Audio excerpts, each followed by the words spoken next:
Hi friends, நம்ம வீட்டில் இன்றைக்கி என்ன லஞ்சுன்னு பார்த்துக்கலாம். அதுக்கு முன்னாடி வந்து வாழலை சில பேர்த்துக்கு வந்து வாழலை எப்படி போடுறதுன்னு தெரியாது.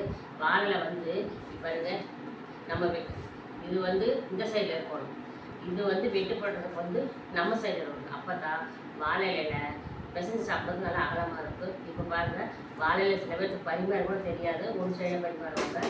எப்போவுமே வந்து வாழையில் பரிமாறும் போது இது பாருங்க, இப்படி சென்டரில் வைக்கணும். இந்த கீப்பு போல் இருக்கு பார்த்தீங்களா, அது மாதிரி அப்படி தான் வச்சு பரிமாறணும். சரிங்களா?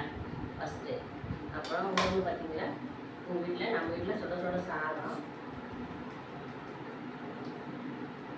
அப்புறம் குழம்பு கத்திரிக்காய், நம்ம வீட்டில் பறிச்ச கத்திரிக்காய் குழம்பு, அப்புறம்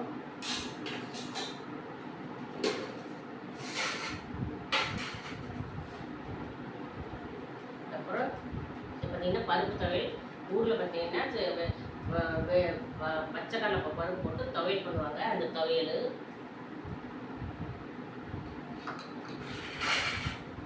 அப்புறம் கான் பறிச்சு வச்சுருக்கேன், கொஞ்சம் கான்.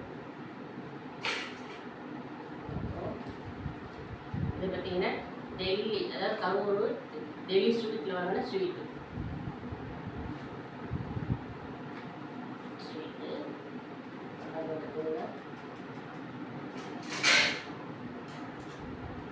கூட்டு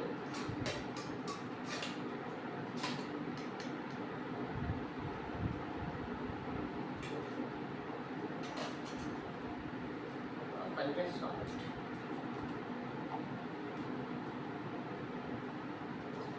ஆனால் ஆக்சுவலி வந்து என்னென்னு பார்த்தீங்கன்னா, ஸ்வீட்டு தான் ஃபஸ்ட்டு வச்சுருக்கணும். நான் உங்களுக்கு சாதம் எப்படி போடணும்னு சொல்லி கொடுக்குறதுக்கோசரம் ஃபஸ்ட்டு சாதம் வச்சுட்டேன். ஃபஸ்ட்டு வந்து இலையை போட்டு ஸ்வீட் வைக்கணும், அப்புறம் உப்பு வைக்கணும், அப்புறம் சாதம், அப்புறம் கூட்டு பொரியல் அப்பளம் எல்லாமே வச்சுக்கணும். அதுதான் முறை. நான் வந்து உங்களுக்கு வந்து சாதம் வந்து இந்த சென்டராக இருக்கணுங்கோசரம் சொல்லி கொடுக்கறதுக்கோசரம் வச்சேன். மற்றபடி வந்து இதெல்லாம் பரிமாறிட்டு தான் சாதம் வைக்கணும். ஓகே ஃப்ரெண்ட்ஸ், இன்றைக்கி வந்து நம்ம வீட்டில் வந்து பார்த்திங்கன்னா சுட சுட சாதமும், நம்ம வீட்டில் பறிச்ச கத்திரிக்காய் குழம்பும், நம்ம வீட்டில் பறிச்ச பீக்கிங்காய் கூட்டு, அப்புறம் கான் பொரிச்சு வச்சுருக்கிறேன். அப்புறம் வச்சு அதாவது வந்து துவையல் வந்து என்ன துவையல்னா பச்சைக்கடலை பருப்பு துவையல், அப்புறம் கான், அப்புறம் ஸ்வீட். இதுதான் நம்ம அப்புறம் மற்ற பண்ண ரசம். எப்போவுமே நம்ம வீட்டில் ரசம் இருக்கு. ஏன்னு கேட்டிங்கன்னா, சாப்பிடும் கூட கொஞ்சம் குடிப்பாங்க, இல்லைன்னா சாப்பிடுவாங்க ரசத்துக்கு. இதுதான் நம்ம வீட்டில் லஞ்ச். வாங்க ஃப்ரெண்ட்ஸ், நான் எல்லாமே ரெடியாக இருக்குது, சாப்பிட்லாம். தலைவாழை இலையில் சாப்பாடு போட்டு பரிமாறி வச்சுருக்கிறேன். வாங்க ஃப்ரெண்ட்ஸ், சாப்பிட்லாம். பிடிச்சிருந்தா எங்கள் வீட்டு சாப்பாடு பிடிச்சிருந்தா லைக் பண்ணுங்கள், ஷேர் பண்ணுங்கள், சப்ஸ்கிரைப் பண்ணுங்கள். பாய்.